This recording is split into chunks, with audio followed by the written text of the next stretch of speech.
Eh bien, le suspense, je l'ai dit. Le suspense, ce sont les secousses. C'est ça le suspense. Puisque on demande à Hahnemann s'il y a une épidémie de grippe sur toute la Suisse, est-ce qu'en versant une petite quantité dans le lac Léman, vous pourrez guérir cette épidémie qui touche toute la Suisse?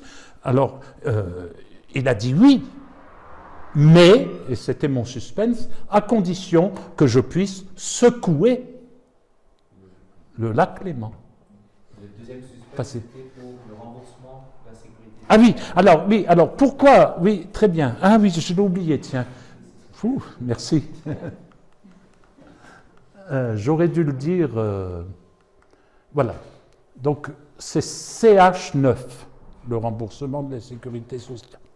Alors, pourquoi est-ce que à la sécurité sociale française, on estime qu'il faut rembourser jusqu'à CH9?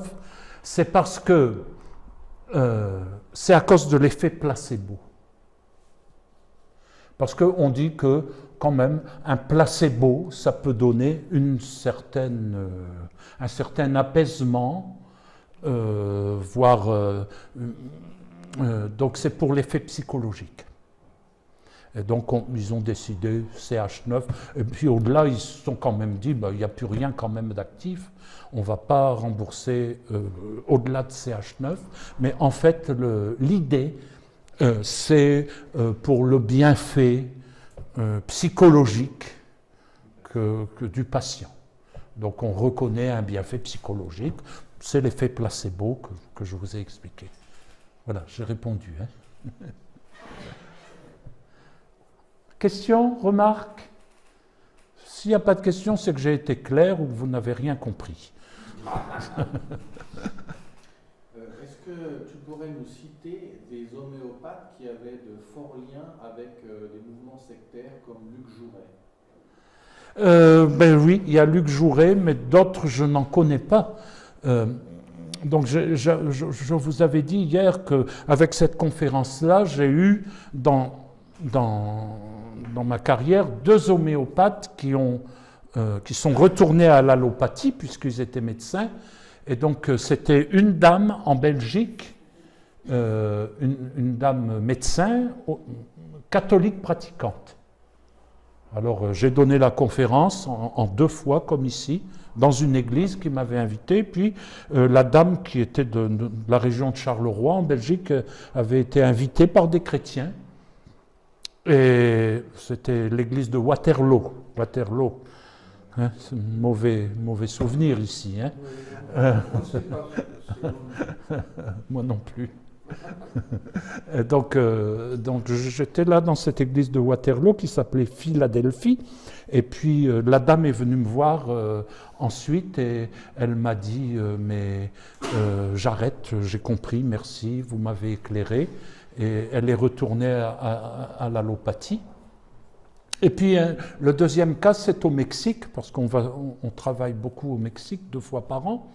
Et là, je donnais la même conférence, et puis il y avait là un médecin pentecôtiste qui pratiquait aussi l'homéopathie. Même chose, il m'a dit, oh là, ça y est, j'ai compris, j'arrête. Je reviens à l'allopathie. Il m'a apporté ses bouquins d'homéopathie. Malheureusement, je ne peux pas les exploiter, c'est en espagnol. Bon, alors je n'ai pas pu en faire grand-chose. Donc ces 2 fois-là, mais niveau sectaire, c'est vrai qu'il y a eu l'histoire du temple solaire, mais à part ça, je n'ai pas de connaissance de... Bon, alors les milieux chrétiens qui sont très sensibles à ça, je suis désolé de vous le dire, mais c'est quand même les assemblées de frères et puis les adventistes du 7e jour. Bon, alors je sais que tu ne les mets pas dans les chrétiens, mais enfin, je les mets au bord, en équilibre. Donc c'est ces 2 milieux qui sont quand même assez sensibles. Donc, aux médecines douces en général, mais toutes les médecines douces ne sont pas mauvaises. Mais l'homéopathie, j'ai vu beaucoup de frères, surtout des larges. Parce qu'en Belgique, on n'a pas beaucoup de... Bon, je sais que vous n'aimez pas cette terminologie, hein, mais enfin, il faut bien qu'on se comprenne. Hein. Large et étroit. Mais chez les larges, D'ailleurs, vous m'étonnez parce que quand je donne cette conférence-là, j'ai toujours des contestations. Il y a deux choses, deux sujets sensibles que j'aborde, c'est l'argent. Mais enfin, ce n'est pas le cas aujourd'hui. Et puis, l'homéopathie, j'ai toujours des réactions. Hein, Daniel? Oui? Et qu'est-ce que vous pensez des fleurs de Bach? C'est pareil? Alors, le principe en lui-même n'est pas mauvais, mais il y a beaucoup d'occultisme dans la recherche des remèdes. Donc, s'il n'y avait que les fleurs, mais malheureusement, c'est lié à des pratiques occultes. Pendule, divination, et toujours, on retombe toujours dans la même chose. Alors, c'est comme l'ostéopathie, hein, on me dit toujours, qu'est-ce que vous pensez de l'ostéopathie? Ben, il y a deux sortes d'ostéopathes, mais c'est difficile de savoir à qui on a affaire. Donc, il y a des ostéopathes qui croquent, hein, et qui criquent, qui manipulent. C'est pas un problème. Mais il y a des ostéopathes qui travaillent par imposition des mains et qui, en fait, sont des devins et qui manipulent de nouveau les énergies. Alors là, évidemment, ce n'est pas la même chose. Donc, comment savoir? Comment savoir? That is the question. Comment savoir à qui on a affaire? C'est très, très difficile. C'est très difficile. Donc moi, j'aurais tendance à dire, dans le doute, abstiens-toi. Mais de fait, je connais des homéopathes chrétiens même qui sont irréprochables, parce que, dans le fond, ils manipulent les articulations. Tu parlais d'un cas. Ostéopathe, oui, pardon. Je suis fatigué. L'ostéopathie, voilà, c'est ambigu. Au mieux, c'est ambigu. La formation est ambiguë. Oui. La formation est ambiguë. On sort du domaine mécanique. Oui, ben voilà. Il y a un petit pas à franchir qui est... Les kinés, c'est le même actuellement. Hein. Ils sont pleins de machins occultes, hein, et alors ils tombent dans la sophrologie, ils tombent dans l'hypnose, ils tombent dans même des kinés qui font du reiki. On a ça en Belgique maintenant. Alors l'argument c'est, si ça soigne, ça ne peut pas être mauvais. Je ne suis pas sûr, moi, de ça. Je ne suis pas sûr. Alors on est mal, même maintenant en milieu hospitalier et en milieu universitaire, on a de gros problèmes, par exemple, avec l'hypnose, et la sophrologie, les différentes sortes de relaxation, qui en fait sont des états de conscience modifiés. Et on en a déjà parlé, hein, même par Internet. Tout état de conscience modifié peut être spirituellement dangereux. Parce que dans le monde spirituel, c'est comme dans la nature. Le vide n'existe pas. Alors, si tu te vides de quelque chose, tu risques de voir autre chose rentrer.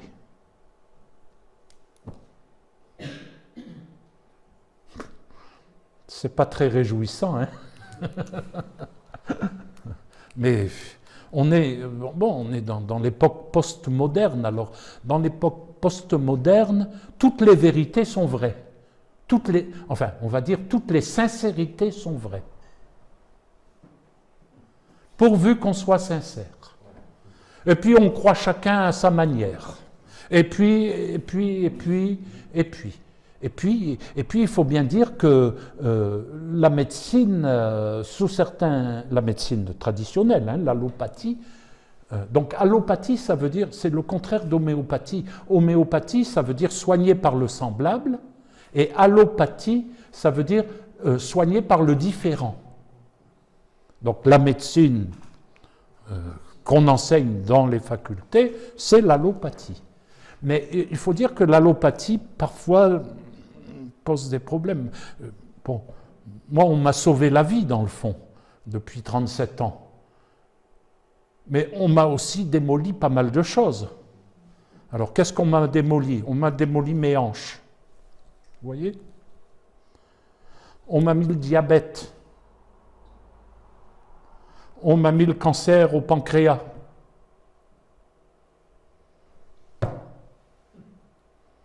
Mais n'empêche que je ne serai plus là. Je ne serai plus là. Alors voilà. Mais bon, ben, je suis reconnaissant à la médecine quand même.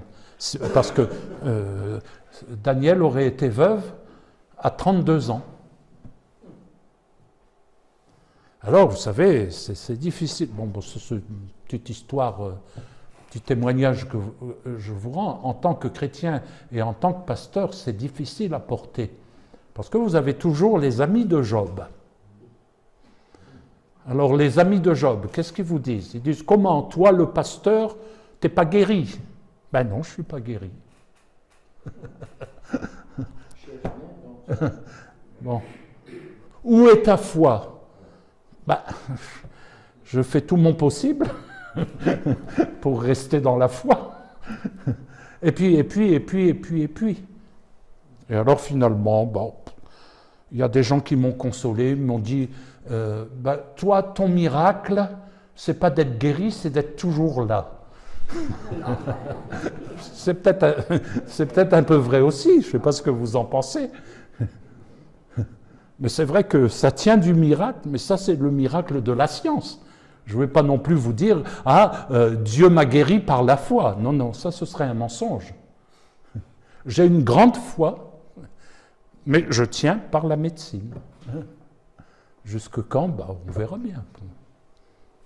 En tout cas, vous ne me voyez pas mourant. Je donne le témoignage parce que je pense que dans la salle, plusieurs personnes le connaissent des